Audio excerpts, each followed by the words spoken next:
بسم الله الرحمن الرحيم. الحمد لله رب العالمين والصلاة والسلام على رسول الله صلى الله عليه وسلم. waxaan jeclahay inaan wax yar ka iraahdo hadallo iyo hadalhayn badan oo la sheegayo oo ku saabsan in dowladda Puntland ay rabto inay wax ka beddesho dastuurka dalka Puntland ee dowlad goboleedka Puntland gaar ahaan qodobada la yiraahdo qodobka 46 iyo oo ku saabsan axsaabta ama ururada siyaasadeed oo ka jira dalka iyo qodobka 113 oo ah sida ay u kala qaybsanayaan axsaabta iyo dowlad guddiga doorashada soo socda kan ka dambeeya haddii doorasho ay dhacdoba arrintaas aad baa loo hadalhayaa aniga laftigeyga waa ku qanacsanahay hadda arrintaas wax jira inay tahay markii aan dad badan ay soo wacwaceen oo aan ogaaday inay saas laga shaqaynayo marka waxaan jeclahay arrintaas intayan dhicin inaan ka hor dhaco oo wax ka iraahdo maxaa yeelay waxaan rumaysnahay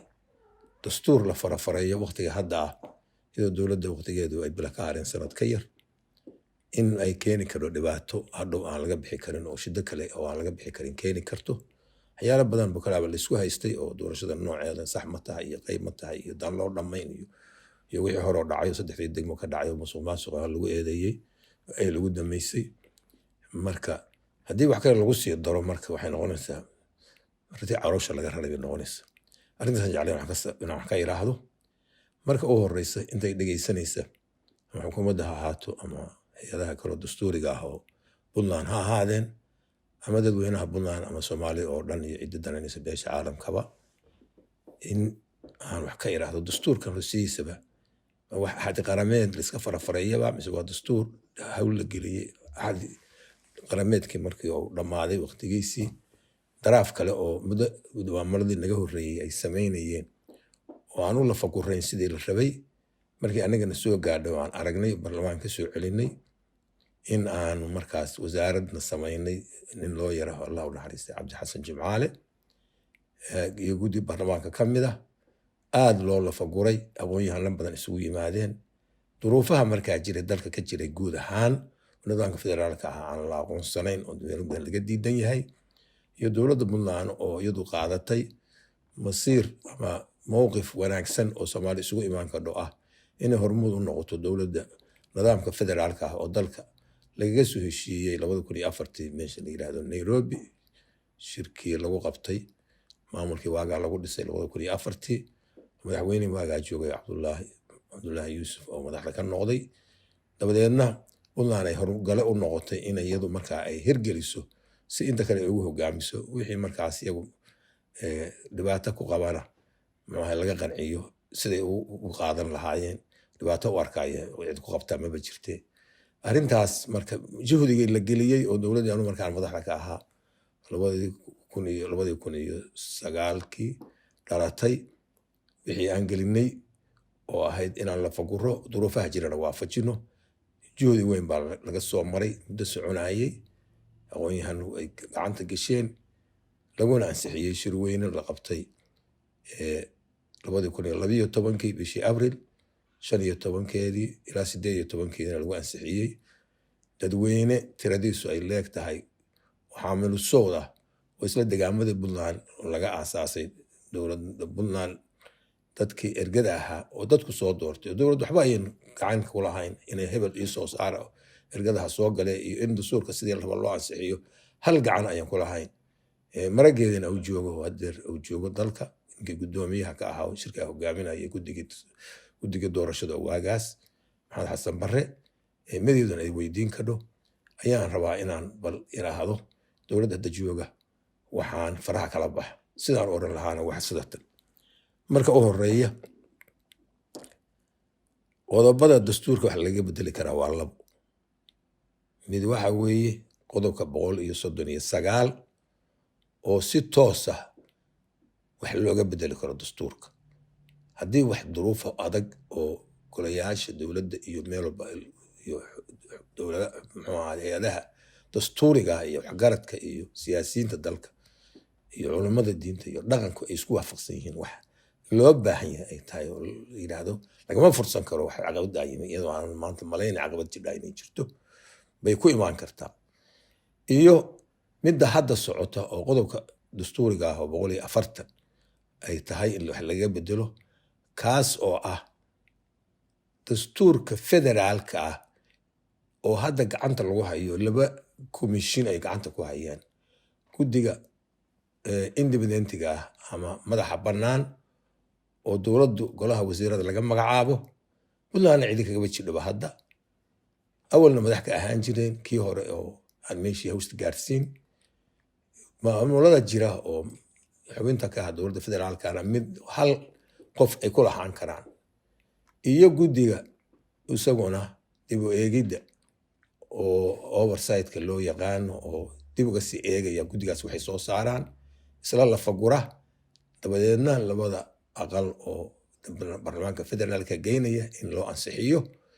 oo dastuurkaas uu noqdo dastuurku meel gaar ah oo la fagurana sugaya afti in loo qaado aftida ka hor baa waxaa dastuurka Puntland qoraya qodobkiisan 140 ayaa banaynaya markii ay soo dhammaato dib u eegidda dastuurka federaalka oo labada baarlamaan oo federaalka ah aqalka sare iyo golaha shacabka ay soo gudbiyaan welina aan la gaarin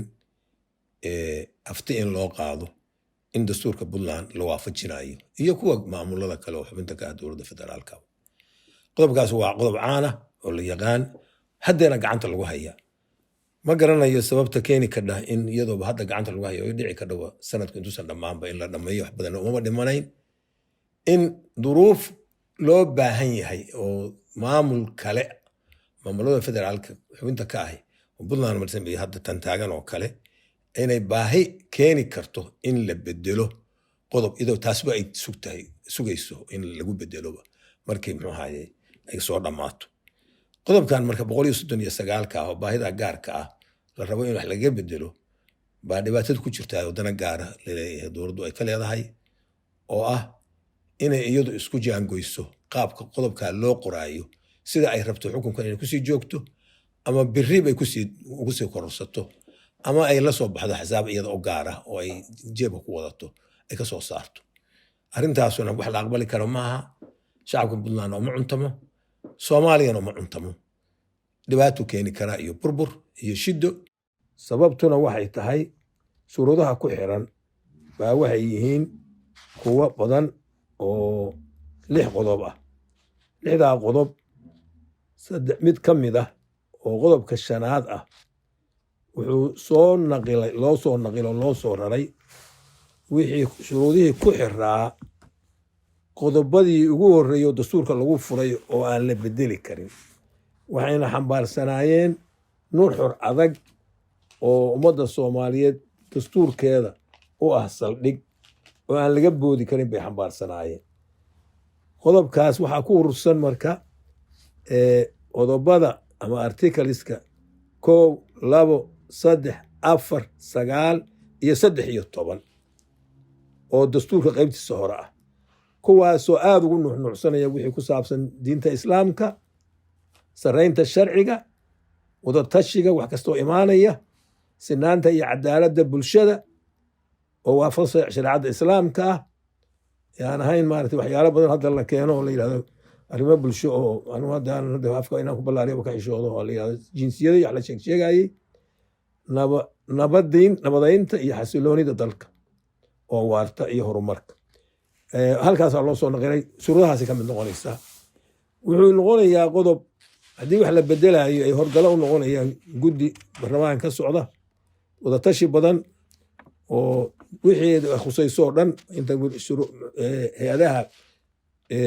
dastuuriga ah ay ugu horeeyaan iyo intii ay khusayso oo dhan oo dadka siyaasiyiinta iyo shacabkaba ah lala soo tashanayo marka u dambeeyana guddigaas golaha wakiilada oo loo xulay uu keenayo oo laga doodo dabeedna cod loo qaado oo 3 meelood oo 2 meelood ay isku raacdo waana wax adag oo hadda maanta inay suura geli karo aan u malaynayn inay ka suura geliso golaha wakiilada hadda maanta jooga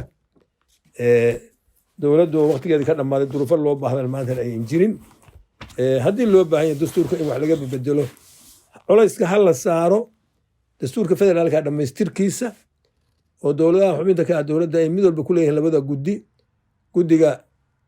حرتا أما independent commission كا وهذا شنطة دولة سوق قدام أبو كتيرو نهر بلان أو كتيرو iyo guddiga dib u eegta ayaa kaga sii samaynayo baarlamaanada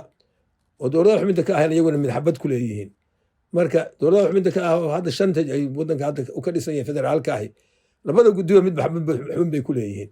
waxa ka soo baxay oo laga filayaa meesha wax weeye wax balance sida oo isu dheelitiran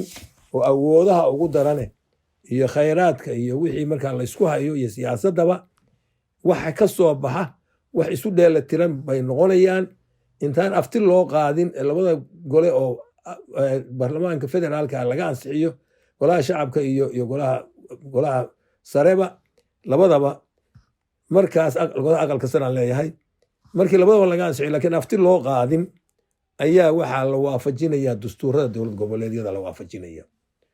oo dastuurka federaalka baa la waafaqaya kaasaa laga taxdiraya culayska marka hadda baahi aanu hadda loo baahan yahay in la qabo mid ku danaysiya oo dowladdu ay ku danaysanayso iyo maqan waxyaalo kale ku jira laakiin kan rasmiga ah oo dalka dan ugu jira waxa weeye in ka culayska la saaro si hadhow la isugu qaban oo kaasoo wax la isku raacsan ka soo baxo dastuurka qodobka uu qorayo Puntland 140 ka baa wuxuu qoraya in dastuurka federaalka la waafaqayo markaa isaga la waafaqayo oo wixii ka ku qoran baa kan loo soo raraya iyadoo markaas la marayo horgalana uu yahay horgalana uu yahay golaha wakiilada iyo maxkamadda dastuuriga maxkamadda sare xiraaliyaha guud siyaasiyiinta ururada siyaasadda bulshada rayidka ah oo qaybaha kala duwan nooc kastaba leh intaas oo dhan la isku daro ayaa markaas la horgeynayaa waana la bedelayaa marka dastuurkan Puntland waa la bedelayaa kaasaa la waafajinaya wixii xuquuq uu ku leeyahay dalka states ay ku leeyihiin ama dowladaha xubinta ka ay leeyihiin baa lagala mid dhaqayaa kuwa kale isku xuquuq bayna noqonayaan dowladaha xubinta ka ah dowladda federaalka meel kasta ha joogeen awoodooda si kasta ha u kala badnaato